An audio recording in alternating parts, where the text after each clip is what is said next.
জন্ম আমার নবীর যুগে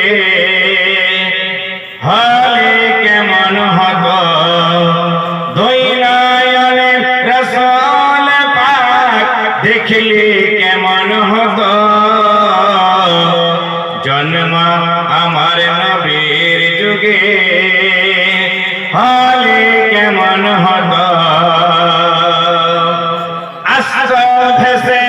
হযরতে বেলালের মধুর আযান সেই আযানে ছিল এত প্রেম মুগ্ধ রহমান দয়াল নবীর পিছে নামাজ হাত তুলে বলুন আল্লাহু আকবার দয়াল নবীর পিছে নামাজ পড়লে কেমন হতো